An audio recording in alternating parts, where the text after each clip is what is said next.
senadora Vanessa. Senadora Vanessa, 5 minutos. Já, presidente. Senhor presidente, senhoras senadoras, não entendo o porquê do tamanho da pressa. Votar uma matéria tão difícil, uma matéria tão complexa e que veio de forma tão errada da Câmara dos Deputados.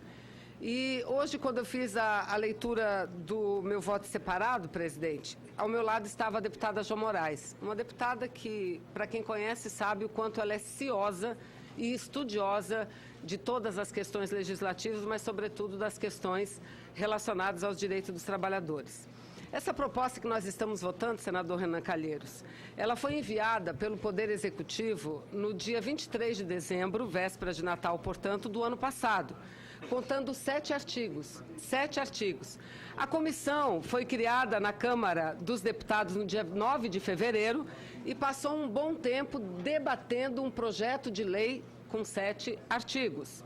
No dia 25 do mês de abril, o projeto foi votado na Comissão Especial da Câmara dos Deputados, dia 25 do mês de abril.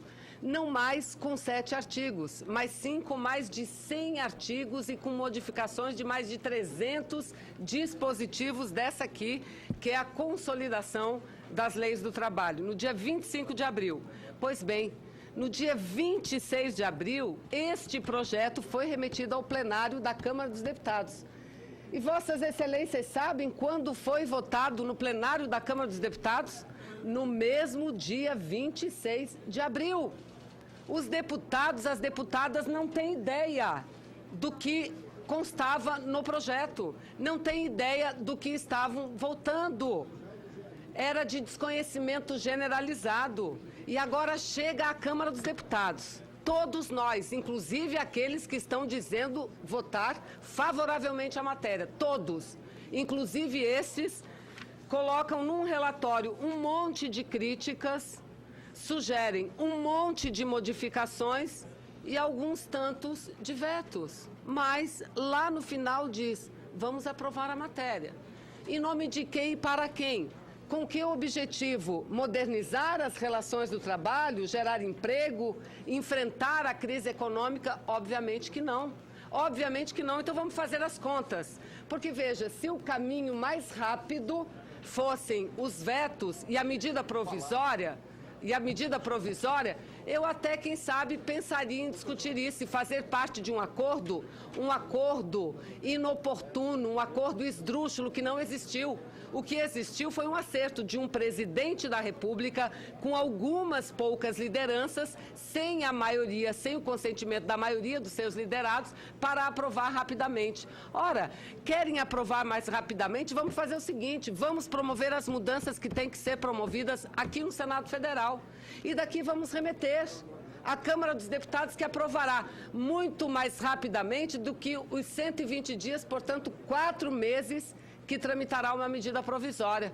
Um outro tanto que tramitará os vetos, que só são votados em sessão do Congresso Nacional, que o tempo é, inclusive, impossível de dizermos qual é o tempo. Então, qual é o objetivo dessa reforma? Sinalizar para quem? Para o mercado? Sinalizar o que para o mercado? Que o presidente Michel Temer é forte? Que ele tem poder? Que ele manda no Congresso Nacional? E que essa reforma é a muleta para ele permanecer no cargo? Só tem essa explicação, não tem outra. E não me venham os senhores dizer que a reforma é para acompanhar a evolução nas relações de trabalho, porque não é isso que está escrito aqui. Piora as finanças públicas, piora o relacionamento no mundo do trabalho, piora esse relacionamento, piora a ação da justiça, porque aumentará a demanda, sem dúvida nenhuma. Os senhores estão mudando, senhores senadores e senadoras, aprovado do jeito que está, estão regredindo há mais de 100 anos as relações de trabalho no Brasil. A partir do momento em quando falam de indenização, diz que a pessoa não vale o que ela é, mas vale o que ela ganha, porque prevê indenização pela quantidade de salários que ela ganha. e um outro tanto de absurdo, senhores. Então eu quero fazer um apelo aqui. Será que esse senhor, que a gente nem sabe se amanhã, depois ou depois, vai continuar a ser presidente, merece a confiança da maioria dessa casa de sugerir, vete isso, melhore aquilo? Um projeto absurdo que nem o setor empresarial tem consenso? Senador Garibaldi Alves, nem o setor empresarial tem consenso, então eu peço encarecidamente, vamos aprovar a mudança que tem que ser aprovada. Obrigada, presidente. Muito obrigado, senadora Vanessa. Com a palavra, a senadora Fátima. 5 minutos, senadora Fátima. Obrigada, senhor presidente. Senhor presidente, na mesma linha também, senadora Vanessa, Gleisi, eu quero aqui dizer da nossa tristeza, né, da nossa revolta, porque um projeto dessa envergadura, um projeto que modificou 93 artigos, mais de 125 dispositivos da CLT, discutido e aprovado a toque de caixa na Câmara, chega aqui o ilustre senador Ferraz, que tinha uma excelente oportunidade de, pelo menos, corrigir, né, as injustiças cruéis que esse projeto de lei que veio da Câmara aponta contra os trabalhadores, mas o senador simplesmente lavou as mãos. Lavou as mãos. É uma pena que ele escolha para a sua biografia passar para a história como o carimbador da maior agenda de retirada de direitos da história de luta dos trabalhadores e trabalhadoras do Brasil. Porque é difícil, de repente, a gente, inclusive, aceitar uma ideia como a do senador Ferraz, que mesmo reconhecendo que o projeto que veio da Câmara tem alguns dispositivos que ferem a cidadania dos trabalhadores, tanto é que a consciência dele remete que o presidente faça o veto numas circunstâncias como essas que o país vive, de um governo podre, um governo moribundo, pelo amor de Deus. O senador, repito, simplesmente abrir mão da sua prerrogativa de senador e fazer com que essa casa cumpra, inclusive, o seu papel de revisão e que nós pudéssemos, portanto, fazer, no mínimo, as mudanças necessárias aqui, tirar essa desgraça que é trabalho intermitente, a questão da gestão lactante em locais insalubres, a questão da jornada de trabalho de 12 por 36 horas. Quero ainda dizer que o senador Ferraz, infelizmente, tapou os ouvidos para a sociedade civil. O relator não levou em consideração os apelos, as propostas de modificações de várias instituições, entidades de peso. Aqui foi entregue ao presidente do Senado um manifesto assinado por 17 dos 27 ministros do TST. Todos eles fazendo um apelo, dizendo que esse projeto, se for aprovado tal como veio da Câmara, vai simplesmente trazer 50 lesões graves aos direitos e garantias fundamentais dos trabalhadores e trabalhadoras. Mas não foi só isso. Ele tapou os ouvidos, por exemplo, para a Anamatra, para a NPT, para as entidades jurídicas, para as centrais sindicais, para as federações, para os sindicatos. Afinal de contas, o relatório do senador Ferraz ouviu somente quem? Ouviu só os empresários. Infelizmente, todos os outros segmentos, ele desconsiderou. Além do mais, tudo aquilo que a gente já tem colocado. Uma mentira dizer que esse projeto é para salvar o emprego, como se, de repente, mudanças na legislação trabalhista promovessem a geração de emprego. Ficou fartamente aqui mostrado que nos países onde aconteceram essas mudanças na legislação trabalhista, não trouxe a volta do emprego de maneira nenhuma, até porque a volta do emprego passa pelo crescimento da economia, passa por outras políticas. Então, sinceramente, eu como professora, sabe, me dá uma revolta enorme ver o Senado se ajoelhar dessa forma. De repente, botar um carimbo em cima de um projeto que veio da Câmara, que o próprio relator reconhece que tem dispositivos que ferem a dignidade e a cidadania dos trabalhadores.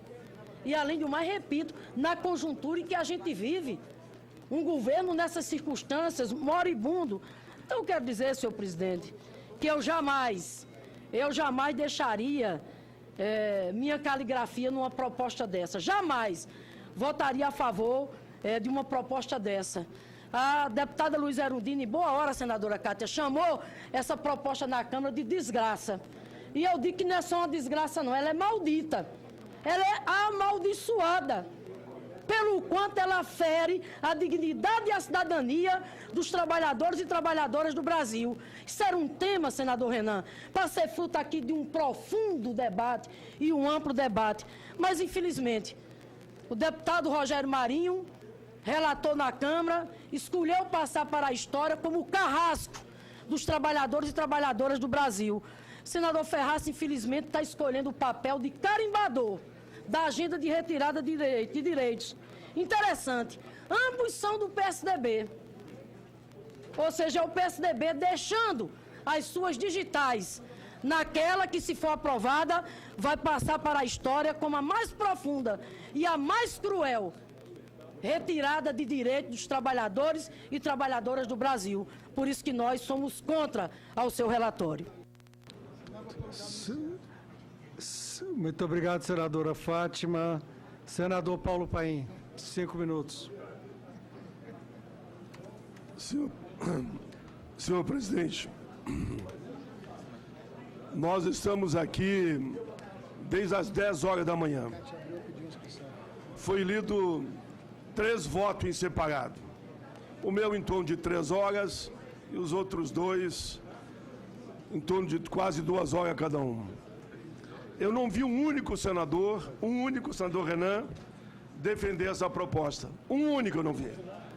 Mesmo lá no plenário, nas audiências públicas, eu não vi nenhum senador defendendo essa reforma. O próprio relator, senhor presidente, por incrível que pareça, é contra a reforma. Ele é contra. Está aqui, eu nem vou ler os itens, porque todo já foi lido. Li aqui o meu voto em separado durante 3 horas. O que eu ouvi depois, que havia uma discordância com a forma que eu coloquei, mas não contestaram um único argumento. E peguei dados a nível nacional e internacional. Senhor presidente, 7 horas de debate. E até o momento não vi, inclusive no encaminhamento, ninguém defender. Essa proposta, com certeza absoluta, em sã consciência, que ninguém pode defender. Eu não sei o que tem por trás disso. Se todo mundo é contra, como é que nós vamos aprovar? Eu quero entender. Se todos os senadores são contra, o próprio relator, senador Ferraz, todo o respeito que eu tenho a Vossa Excelência vai deixar claro que no mínimo 6, 7 pontos Vossa Excelência está indignado em assinar isso. Tanto que diz, vetem, por amor de Deus. E não sabemos quem vai vetar. Será um presidente atual, ou do futuro, ou a presidente do Supremo, enfim, ninguém sabe. Então, senhores senadores, mas de forma muito carinhosa, vamos por um amplo acordo, rejeitar por unanimidade, e vamos construir uma outra proposta. Com certeza podemos construir o negociado sobre o legislado, por exemplo. Como é que a gente vai explicar para a sociedade que só para o trabalhador as leis não valem mais? Para o trabalhador não vai valer mais as leis. O que o relator faz e o da Câmara, ele diz o seguinte: só respeito o que está na Constituição. Porque claro que ele tem que respeitar, porque senão ele tinha que fazer uma emenda constitucional. Como ele não o fez, e é por lei ordinária, ele só podia dizer, o resto pode tudo. Como é que a gente vai explicar lá fora, ó, trabalhador? Para você do campo, da cidade, lei não existe mais. Agora vale a negociação entre as partes. Um projeto que acaba com os sindicatos e diz que quer fortalecer a livre negociação individual. É justo isso? O projeto é muito perverso. Essa história de gestante e lactante, a mulher grávida vai poder trabalhar em área insalubre. Como é que a gente vai aprovar isso aqui?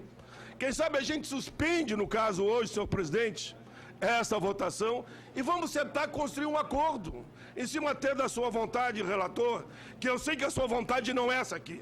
Vossa Excelência está engolindo isso aqui. Eu estou até elogiando Vossa Excelência, porque eu conheço Vossa Excelência.